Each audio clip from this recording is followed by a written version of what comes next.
പറഞ്ഞു പരത്തുന്ന മുജാഹിദ് മൗലവിമാരെ, നിങ്ങൾ റസൂലുള്ളാഹിനെ നിന്ദിക്കുന്ന മുജാഹിദുകൾ തന്നെയാണ്. കഴിഞ്ഞില്ല മുസ്ലിമീങ്ങള്, ഈ അടുത്തതാ ഡെൻമാർക്കിലുള്ള ഡാനിഷ് പത്രത്തിലൂടെ മുത്തുനബി സല്ലല്ലാഹു അലൈഹി വസല്ലമ തങ്ങളുടെ പേരിലോ ഒരു കാർട്ടൂൺ വരച്ചു. അതിന്റെ പേരിൽ ലോകത്തിലുള്ള മുഴുവൻ മുസ്ലിമീങ്ങളും പ്രതിഷേധമറിയിച്ചു.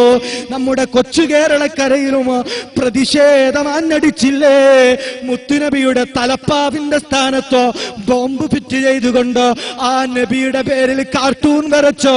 നബി സല്ലല്ലാഹു അലൈഹി വസല്ലമ തങ്ങളോ തീവ്രവാദിയാണ്, സ്ത്രീലമ്പടനാണ് എന്ന് പറഞ്ഞുകൊണ്ട് കാർട്ടൂൺ വരച്ച ഡാനിഷ് പത്രത്തിനെതിരെ കേരളത്തിലുള്ള ഈമാനുള്ള വിശ്വാസമുള്ള മുത്തുനബിയെ സ്നേഹിക്കുന്ന പ്രവാചക പ്രേമികളതാ പ്രതിഷേധമറിയിച്ചപ്പോൾ കേരളക്കരയിലുള്ള മുജാഹിദുകാരൻ ചെയ്തതെന്താണ്? മുത്തുനബിയുടെ പേരിൽ അങ്ങ് ഡെൻമാർക്കിൽ നടത്തിയ ആ ക്രൂരമായ കൃത്യത്തിനെ ന്യായീകരിച്ചിട്ട് പറയുന്നു, മുത്തുനബിയെ വിമർശിക്കുന്നതിൽ ഞങ്ങൾക്ക് കുഴപ്പമില്ല. മുത്തുനബിയുടെ പേരിൽ അപ്രകാരം കാർട്ടൂൺ വരച്ചത് ഞങ്ങൾക്ക് വലിയ വിഷയമല്ല എന്ന് മടവൂര് വിഭാഗം മുജാഹിദിന്റെ നേതാവായ ഹുസൈൻ മടവൂര് പറയുന്നു. മുസ്ലിമീങ്ങളെ, നിങ്ങൾ ശ്രദ്ധിച്ചൊന്നു കേൾക്കൂ. അങ്ങ് യൂറോപ്യൻ രാജ്യങ്ങളിൽ എവിടെയോ ഒരു പത്രത്തിൽ പ്രവാചകന്റെ ഒരു കാർട്ടൂൺ വരച്ചു എന്നതുകൊണ്ടല്ല ഞാനിവിടെ സംസാരിക്കുന്നത്. അതിൽ എനിക്ക് വലിയ താല്പര്യവുമില്ല. അതേ, നിങ്ങൾക്ക് താല്പര്യമില്ല. നബിയുടെ പേരിൽ കാർട്ടൂൺ വരയ്ക്കുന്നതിന് വിമർശിക്കാൻ നിങ്ങൾക്ക് താല്പര്യമില്ല മുജാഹിദുകളെ. കാരണം നിങ്ങളുടെ നേതാവ് മുത്തുനബിയല്ല, നിങ്ങളുടെ നേതാവ് ഫൂന്ന് പറഞ്ഞാൽ പാറിപ്പോകുന്ന മൗലവിയാണ്.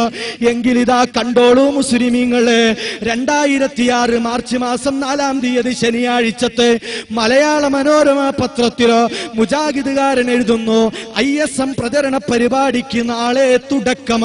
എന്നിട്ടതാ എഴുതുന്നു, പ്രവാചകനെ വിമർശിക്കുന്നതിൽ വിരോധമില്ല, പ്രവാചകനെ വിമർശിക്കുന്നതിൽ വിരോധമില്ല എന്ന് മുജാഹിദ് പ്രസ്ഥാനക്കാരൻ പറയുന്നു. അതേ, നിങ്ങൾക്ക് വിരോധമില്ലടോ, നിങ്ങൾക്ക് വിരോധമില്ല. കാരണം നിങ്ങളെ മുത്തുനബിയെ സാധാരണക്കാരനാണെന്നും മുഹമ്മദ് കാക്കയാണെന്നും പച്ചയായ മനുഷ്യനാണെന്നും അബ്ദുള്ളക്കും ആമിനക്കും ജനിച്ച ഒരു സാധാരണ അറബി പയ്യനാണെന്നുമാണ് നിങ്ങൾ വാദിക്കുന്നത്. അതുകൊണ്ട് മുത്തുനബി സല്ലല്ലാഹു അലൈഹി വസല്ലമ തങ്ങളെ വിമർശിക്കുന്നതിൽ നിങ്ങൾക്ക് വിരോധമില്ല പോലും, നിങ്ങൾക്ക് വിരോധമുണ്ടാവുകയില്ല ഓ മൗലവിമാരെ. എന്നിട്ടതാ മുജാഹിദിന്റെ നേതാവ് പറയുകയാണ്, അതാ അവർ തുറന്ന് സമ്മതിക്കുകയാണ്. നമ്മൾ ഒരു കാര്യം മനസ്സിലാക്കണം, ഡെൻമാർക്കിന്റെ ഉൽപ്പന്നങ്ങൾ ബഹിഷ്കരിക്കേണ്ടതാണ്. അത് ബഹിഷ്കരിക്കുന്നതിന്റെ മുമ്പേ, അല്ലെങ്കിൽ അത് ബഹിഷ്കരിക്കുന്നതോടൊപ്പം ഞാനും നിങ്ങളുമാകുന്ന മുസ്ലിമീങ്ങൾ ഉണ്ടല്ലോ, ഈ മുസ്ലിമീങ്ങളായ നമ്മുടെ ശരീരത്തിലുമുണ്ട് റസൂലുള്ളാഹിനെ ഒരുപാട് നമ്മൾ നിന്ദിക്കുന്നു. നമ്മുടെ വാക്കുകളിലൂടെ റസൂലുള്ളാഹിനെ നിന്ദിക്കുന്നുണ്ട്, നമ്മുടെ പ്രവർത്തനത്തിലൂടെ റസൂലുള്ളാഹിനെ പരിഹസിക്കുന്നുണ്ട്, നമ്മുടെ പ്രവർത്തനത്തിലൂടെ റസൂലുള്ളാഹിയുടെ വാക്കുകളെ ചവറ്റുകൊട്ടയിലേക്ക് നമ്മൾ വലിച്ചെറിയുന്നുണ്ട്. അതെ, നിങ്ങൾ ചവറ്റുകൊട്ടയിലേക്ക് വലിച്ചെറിയുന്നുണ്ട് മൗലവിമാരെ. അതല്ലേ നിങ്ങൾ പറഞ്ഞത്? മുത്തുനബി സല്ലല്ലാഹു അലൈഹി വസല്ലമ തങ്ങളുടെ പേരിൽ ഡെൻമാർക്കിൽ കാർട്ടൂൺ വരച്ചത് ഞങ്ങൾക്കതിൽ വിരോധമില്ല, ഞങ്ങൾക്ക് വിരോധമില്ല. മുത്തുനബിയുടെ പേരിലുള്ള സുന്നത്ത് മുറുകെ പിടിച്ചോ തലപ്പാവ് ധരിച്ചതിനെ നിങ്ങൾ ആക്ഷേപിച്ചു, മുത്തുനബിയുടെ പേരിൽ സ്വലാത്ത് ചൊല്ലുന്നതിനെ നിങ്ങൾ ആക്ഷേപിച്ചു, സലാം ചൊല്ലുന്നതിന് നിങ്ങൾ ആക്ഷേപിച്ചു എന്നു തുടങ്ങി മുത്തുനബിയുടെ മുഴുവൻ ആദർശത്തെയും നിങ്ങൾ ചവറ്റുകൊട്ടയിലേക്ക് വലിച്ചെറിഞ്ഞവരാണ് മൗലവിമാരെ. കഴിഞ്ഞില്ല, ആ മുത്തുനബി ജനിച്ച ദിവസം നബിയുടെ മാതാപിതാക്കൾ മരണപ്പെട്ടു പോയി. അതിനെ മൗലവിമാര് നിന്ദിക്കുകയാണ്. ഒരു അഷ്റഫുൽ ഖൽഖാണെന്ന് മുഹമ്മദ് നബിയെ പറ്റി നിങ്ങൾ പറയുമോ എന്ന് പറഞ്ഞ ഹബീബായ നമ്മുടെ നേതാവിനെ പറ്റി മൗലവിമാര് പറയുന്നത് മുസ്ലിമീങ്ങളെ നിങ്ങളൊന്ന് കേൾക്കുക. പ്രസവിക്കുന്നതിന് 2 മാസം മുമ്പ് തന്നെ ഭൂതലം വിട്ടുപിരിഞ്ഞു പിതാവ്. നമ്മളാണ് എന്ത് പറയും, ചെക്കന്റെ വയറ്റിൽ ഊറിയപ്പോഴേക്കും തന്ത തെറിച്ചുപോയി. അവിടുന്ന് തന്നെ തുടങ്ങാം. പിന്നെ 6 വയസ്സായപ്പോഴേക്കും ഉമ്മയും പോയി, ഉമ്മയും ബാപ്പിയും പോയി. പിന്നെ തൊടുന്നോലൊക്കെ അബ്ദുൽ മുത്തലിബും പോയി, അബൂതാലിബും പോയി. ആരൊക്കെ സംരക്ഷിക്കാൻ വരുന്നോ, കഫാലത്ത് ആരെ ഏറ്റെടുക്കുന്നോ ഓലൊക്കെ മരിക്കുകയാണ്. സത്യത്തിൽ നിങ്ങൾ അഷ്റഫുൽ ഖൽഖ് റസൂലുള്ളാഹി എന്നല്ല പറയാ, അറിഞ്ഞാല് ഇതാ ആളില്ലേ.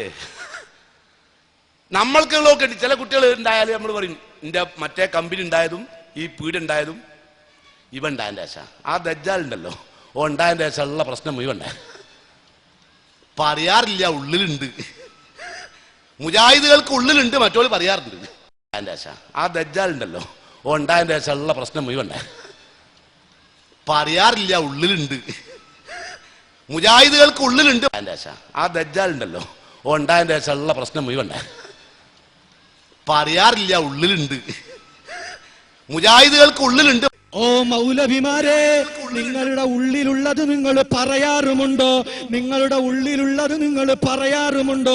അതുകൊണ്ടല്ലേ മുത്തുനബി സല്ലല്ലാഹു അലൈഹി വസല്ലമ തങ്ങളെ പറ്റി നിങ്ങൾ പറഞ്ഞത് അഷ്റഫുൽ ഖൽഖ് എന്ന് പറയാൻ പറ്റില്ല. കാരണം ജനിച്ചപ്പോൾ മാതാപിതാക്കളൊക്കെ മരിച്ചു, വളർത്തിയവരും മരിച്ചു. ഇതെന്തൊരു സാധനമാണെന്ന് പറഞ്ഞുകൊണ്ട് ആക്ഷേപിച്ച മുജാഹിദുകളെ, ആരാണ് പുത്തൻവാദികള്, ആരാണ് പുതിയ വാദക്കാര്?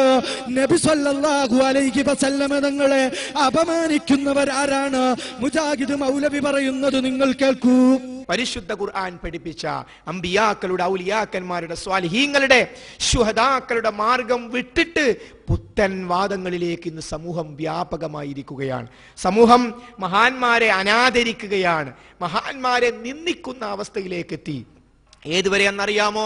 മഹാനായ മുത്തു മുഹമ്മദ് മുസ്തഫ നബി കരീം സല്ലല്ലാഹു അലൈഹി വസല്ലം ഈ ലോകത്ത് ലാ ഇലാഹ ഇല്ലല്ലാഹ്ക്ക് വേണ്ടി ജീവിച്ചു, ലാ ഇലാഹ ഇല്ലല്ലാഹ്ക്ക് വേണ്ടി മരിച്ചു. മരണ സന്ദർഭത്തിൽ പോലും അവിടുന്ന് ലാ ഇലാഹ ഇല്ലല്ലാഹയെ കുറിച്ച് നമുക്ക് ഓർമ്മ നൽകി. ആ മുത്തു മുഹമ്മദ് മുസ്തഫ നബി കരീം സല്ലല്ലാഹു അലൈഹി വസല്ലമയെ അപമാനിക്കുകയാണ് പുത്തൻവാദികളായ ആളുകള്. അതേ